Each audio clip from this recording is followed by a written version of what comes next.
미국 백악관은 북한의 말과 행동이 일치할 때까지 압박을 계속할 것이라고 밝혔습니다. 트럼프 대통령은 직접 만나자는 김정은의 제안을 받아들였습니다.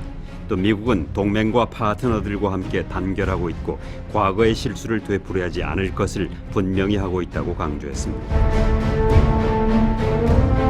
중국 정부는 김정은의 초청에 트럼프 미국 대통령이 수락 의사를 밝힌 데 대해 환영의 뜻을 밝혔습니다. 아베 신조 일본 총리는 비핵화를 전제로 대화를 시작하겠다는 북한의 비언화를 높이 평가한다고 밝혔습니다. 세르게이 라블로프 러시아 외무장관은 미북 간 정상회담은 한반도 주변 정세의 정상화를 위해 필수적이라며 올바른 방향의 행보라고 말했습니다. 미국으로 수입되는 철강 제품의 25%, 알루미늄의 10% 관세가 이달 말부터 새로 부과됩니다. 이전부터 이 계획에 반대해온 세계 각국은 다양한 방식으로 반발하고 있고 주요 외신들은 무역 전쟁이 본격적으로 시작됐다고 전하고 있습니다. 한국의 전문가들은 미북 대화 국면에서 북한이 과연 CBID, 즉 완전하고 검증 가능하며 돌이킬 수 없는 완벽한 비핵화 의지를 가졌는지에 대해 주목하고 있습니다. 김정은은 올해 신년사를 통해 핵무력 완성을 대대적으로 선전한 만큼 북한의 비핵화 진정성은 의심할 수밖에 없다고 전문가들은 지적하고 있습니다. 뉴질랜드 위클리 이번 주 순서 시작합니다. 제신다 아던 총리는 윈스턴 피터스 부총리가 미국과 북한 사이에서 중재 역할을 할 수 있을 것이라고 말했습니다.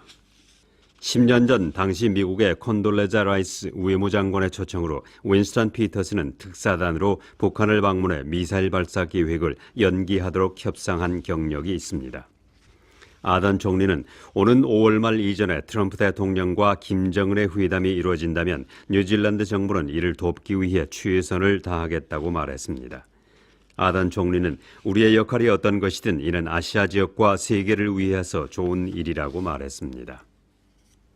북한의 김정은이 핵미사일 시험을 중단하고 트럼프 대통령이 오는 5월 김정은을 만나겠다고 하는 발표가 나오자 뉴질랜드 달러는 미화에 대해서 0.4%가 올랐습니다. 뉴질랜드 달러는 미국 달러에 대해 지난 금요일 오전에는 72.55센트의 거래가 시작됐으나 오후 5시에는 72.65센트 그리고 저녁에는 72.91센트까지 올랐습니다. 한국에서 김정은의 비핵화와 핵미사일 시험 중단 의지가 있다는 발표가 나오자 아시아의 금융시장도 환영하는 모습을 보였다고 로이터 통신이 보도했습니다. 한편 금융시장은 미국이 철강 제품의 25%, 알루미늄 제품의 10%의 관세를 부과한다는 명령에 트럼프 대통령이 서명했다는 소식이 전해지자 조심스러운 움직임을 보였습니다. 이번 철강과 알루미늄 제품에 대한 추가 관세는 캐나다와 멕시코는 제외됐습니다. 새로 제정된 TPP 환태평양 국가 파트너십은 뉴질랜드 농민들과 수출업자들에게 즉시 이익을 가져다 줄 것으로 기대되고 있습니다. 뉴질랜드를 비롯한 11개 회원국은 작년 미국이 탈퇴한 후 새로운 TPP 협약을 만들어 지난 금요일에 서명했습니다. 뉴질랜드 쇠고기, 양고기 수출업체는 새로운 TPP 협약이 발효되면 7천만 달러 이상의 관세를 절약할 수 있을 것이라고 밝혔습니다. 새로운 TPP 협약은 일본으로의 수출이 매우 쉬워지고 호주에서도 뉴질랜드 시장 점유율을 크게 높일 수 있을 것으로 기대됩니다. 일본은 뉴질랜드의 가장 큰 쇠고기 수출 시장으로 쇠고기 관세는 현재 38.5%에서 27.4%로 내리게 됩니다. 2년 전 호주가 일본과 자유무역 협정을 맺은 다음 호주의 쇠고기 수출은 10억 달러 정도가 늘어났으나 뉴질랜드는 5천만 달러 정도 줄어들었습니다. 슈퍼마켓에서 비닐봉지를 사용하지 말자는 새로운 캠페인이 시작되고 있습니다. 뉴질랜드인은 1년에 16억 개의 일회용 비닐봉지를 사용하고 있는데 이는 한 사람이 1년에 350개씩 사용한다는 계산입니다. 캠페인 주최 측은 비닐봉지 사용이 환경에 어떠한 영향을 주는지를 일반 대중에게 교육시키고 슈퍼마켓이나 쇼핑몰에서는 비닐봉지를 사용하지 않도록 하는 것이 중요하다고 말했습니다. 카운트다운과 뉴월드 슈퍼마켓은 올해 말까지 비닐봉지 사용을 하지 않겠다고 발표했습니다. 팩앤세이브는 아직까지 비닐봉지 사용을 하지 않겠다는 계획을 가지고 있지 않지만 지난 몇 년 동안 비닐봉지 하나에 10센트씩에 팔고 있습니다. 오클랜드 의회는 알버트 파크 지하에 설치된 터널을 새로 손질해 공개하는 것을 지지하고 있습니다. 이 터널은 1942년 2차 세계대전 당시 참전하기에는 너무 나이 많은 100여 명의 의회 인부들이 동원돼 건설한 것입니다. 이들은 당시 8개월 만에 3.5km에 달하는 터널을 만들고 응급치료실과 화장실 등을 설치해 놓았습니다. 이 터널은 오클랜드 중심부에 살고 있는 2만 2천여 가구 주민들을 공중폭격으로부터 보호하기 위해 만들어졌습니다. 개발업자인 빌 레이드는 이 터널을 다시 오픈하기 위해 지난 30년간 노력해왔는데 지난주 필고프 시장을 만난 것이 최고의 만남이라고 말하고 자신의 계획에 적극적으로 지지했다고 밝혔습니다. 레이드는 이 터널을 공개하면 매우 훌륭한 관광 자원이 될 것이라고 말했습니다. 뉴질랜드 자동차 협회인 AA 측은 고객들의 주택 응급 상황까지로 서비스를 확대하기로 했습니다. AA는 집 열쇠를 잃어버렸거나 파이프가 터져 물이 샐 때, 화장실 배수구가 막혔을 때 또는 전기가 끊어졌을 경우에도 서비스를 해주겠다고 밝혔습니다.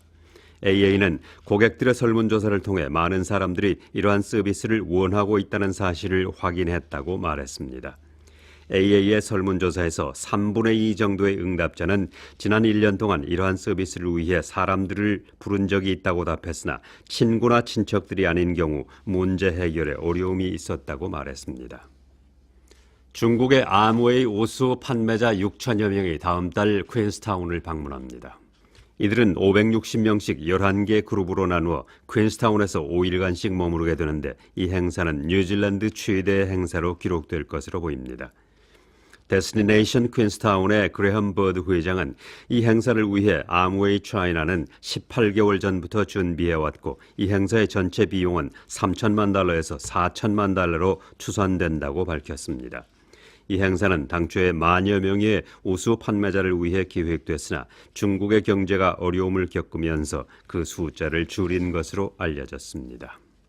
중국의 우주선이 생명을 다하고 지구로 떨어지고 있는데 이 우주선은 매우 독성이 강한 물질이 우려되고 있습니다. 전문가들은 지난 2016년 발사된 중국의 우주선 창공 1호의 잔해가 뉴질랜드 근처에 떨어질 가능성도 있다고 말했습니다. 우주 전문가들은 이 우주선의 궤도를 추적하고 있는데 오는 3월 24일부터 4월 19일 사이에 북위 43도에서 남위 43도 사이 지구에 떨어질 것이라고 예상하고 있습니다. 특히 창공 1호는 매우 독성이 강한 물질이 실려 있어 비가 내릴 경우 수백 킬로미터에 걸쳐 오염이 될 수 있고 독성 물질인 히드라진은 발작, 혼수 상태 또는 사망을 유발할 수 있는 것으로 알려져 있습니다. 오클랜드 의회는 오는 26일부터 시내 원추리 힐 정상에 자동차와 오토바이, 스쿠터는 올라갈 수 없도록 했습니다. 오클랜드 의회는 원추리 힐 정상으로 올라가는 도로를 재구성하고 자동 게이트를 설치할 계획입니다.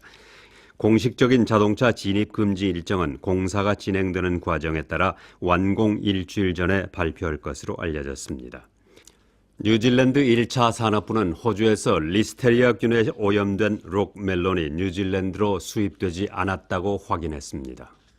호주 당국은 리스테리아균에 오염된 록멜론이 농장에서 직접 수출됐는지를 점검하고 있다고 말하고 리스테리아균의 오염으로 3명이 숨지고 12명이 고통을 호소했다고 전했습니다. 뉴질랜드 1차 산업부의 대변인은 오염된 록멜론이 뉴질랜드로 수입되지 않았다고 확인했습니다. 호주의 록멜론은 뉴질랜드를 비롯해 홍콩, 싱가포르, 아랍에미레이트, 브루네이 등지로 연간 $2,000만 수출하고 있습니다. 리스테리아에 감염되면 열이 나고 근육통이나 구토 증세를 보이는데 면역력이 약한 사람의 경우 숨질 수도 있습니다. 뉴질랜드 위클리 이번 주 순서를 마칩니다. 다음 주에 다시 뵙겠습니다. 감사합니다.